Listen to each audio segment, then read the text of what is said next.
So it's with this great respect that we attempt to understand with our feeble minds the great wisdom of the Buddhas. But we have to try.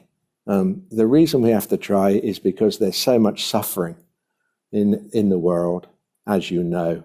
You watch the news and the newspapers, etc., and there is so much suffering in the world. Even if you have a life devoid of suffering, in terms of, war and abuse and upset and anger, we are all exposed to impermanence, which is change. Everything changes, and this is the cause of suffering. If things could stay the same, if things remained unchanged, then the suffering would be greatly reduced. But unfortunately, everything changes. Health to illness, life to death, and the weather, and everything changes. Nothing is the same. And although as humans we constantly try to make things the same, keep things the same, with the tarmac and the concrete and everything we're always trying to keep everything, stop things changing, but it never works. Everything, everything goes in the end, one way or another. Even the concrete, even the tarmac, everything has to be maintained, has to be sustained. The body has to be sustained by food and drink and air and warmth, etc., and everything is constantly changing. And it's because of this impermanence and this constant changing and the suffering it causes that the Buddhas manifest, because they are beyond suffering, because they have understood the real reality. They've had the real perfect realization of how things truly exist, the ultimate truth. And they manifest to help us to understand, have those realizations, so that we don't suffer anymore. So at the time of the Buddha, there was a great king in what is now known as India, called King Bimbisara. And the king wished to send, he had a friend who was a great nobleman, very wealthy nobleman. And the king, Bimbisara, wished to send this friend a gift, a special gift that the noble friend would really like. And of course, the noble friend was so wealthy and he had everything. What could he possibly, the king really wanted to send him, like how it is if you want to send someone a gift and you really want them to like it, something they've never seen before, something that will be really meaningful to them. So, and he had no idea what he could get him. This person, this friend, had everything already. So when the next time King Bimbisara was in the presence of the Buddha, he asked Buddha, what can I send this? I really appreciate this person. I wish to send him something truly meaningful. And the Buddha said, actually what the Buddha did was describe a diagram, a picture, and it was this one.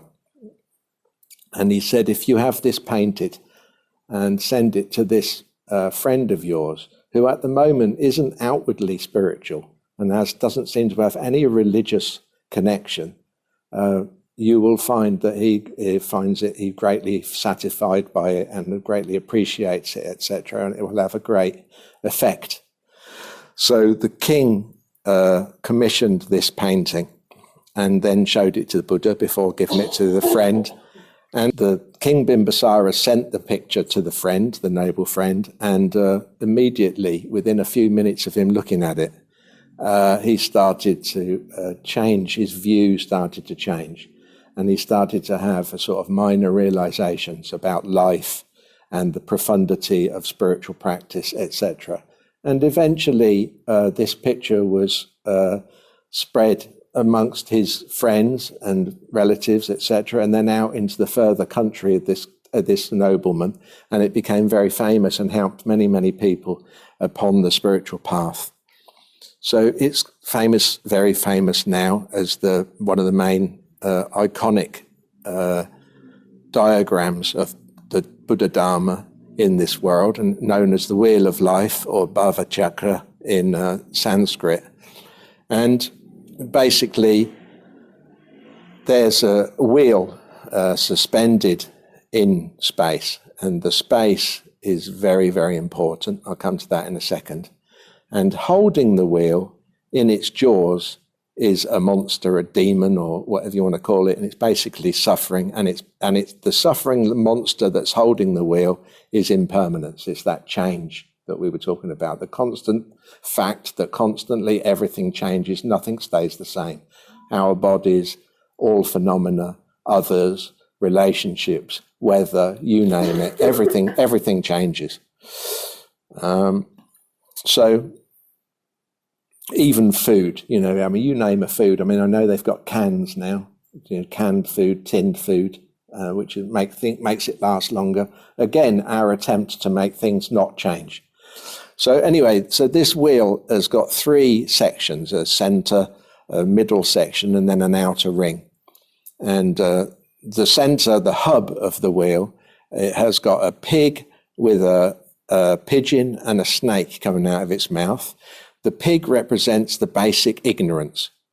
The basic ignorance is linked to the actual space that the wheel is floating in, because the ignorance is the veil, the obstruction of the basic primordial space, or the basic primordial nature of mind, which is utterly pure. And so the space that the wheel of life or existence appears in is pure, absolutely pure, and requires nothing and cannot be changed. It's unstainable, indestructible, and will always be there. And it's at the center of our heart, and it's the basis of all our thinking. It's the basis of our consciousness. It's the basis of everything, knowledge, everything. It's the boss. But it's very, very subtle. And so it's all beings come into existence because of the mind's, that pure nature is obstructed by this veil of ignorance, and Buddha called it ignorance. And it's because it's through the mind not realizing that it is omniscient, that it is pure, that it is all pervasive, that it requires nothing. This ignorance causes it to develop an idea of existence, which we call duality. Duality means now there is two. Originally, and always actually in ultimate reality, there is only one, and that is the clear light space, or clear light primordial awareness of the nature of mind. And that is it. That's the ultimate truth. Now, what we've got to do is try and get back to it, because what we've got at the moment is the ignorance. We've got the idea of this dichotomy of duality, which means myself and others. Basically, that's it, myself and others, but also comes from that up and down, left and right, hot and cold. We're constantly choosing between two things all the time. But the main thing is the nature of mind, and then the obstruction of the nature of mind, which causes characteristics. It causes some kind of idea of an existence within the nature of mind. It's a bit like a wave in water. You look at a ripple under the sea, and we call it a ripple or a wave or a current, but actually it's just made of water. That's all of us. All beings are actually the nature of mind. We are all ultimately pure. This plaque, it says, basically, this is the wheel of life, the wheel of existence. Destroy it as if one is an elephant in a grass hut.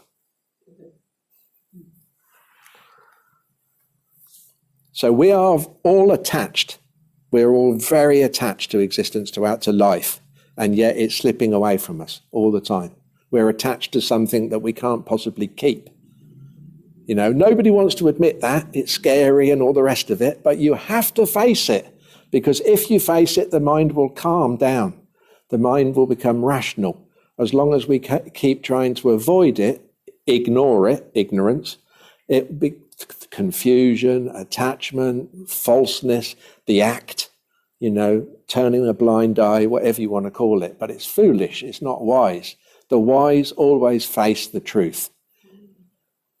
So it's hard. I'm not saying it's easy. It's very difficult, and especially for us in the West, because we have such nice conditions and luxurious life and a soft bed, and we love going to sleep, and we love the Black Forest Gatto and the coffee and alcohol and everything, going out with friends. Obviously, if you're in India 500 years ago and all you've got is a grass hut and you have to poo in a hole and everyone around you is dying of cholera, it's a lot easier to have renunciation. But now we've got this lovely, luxurious life where we don't want to let anything go. When it comes for our end, the doctors and nurses in the pandemic, they were talking about people coming into hospital and just totally in denial. The doctors say, I'm sorry, your oxygen level's gone down to so low now, there's no way we can get it back up. I'm afraid there's nothing we can do. And people were saying, this is ridiculous, get the manager. Wow. They just can't accept it because life is so departed from any kind of reality. We never see any death. Even roadkill is cleared up as quickly as possible, let alone human bodies. You're not allowed to see it. We have to live in this utopia. Society is that there's, unless you're fortunate enough to be a medical worker where you do see some kind of impermanence, but all our houses last forever, the roads last forever, everything, there's more. Things are still, obviously, there are still things that don't last, or obviously their business is going bust, etc. But on the whole, things remain the same. And this is not good for our mind for understanding the reality. The reality is impermanence.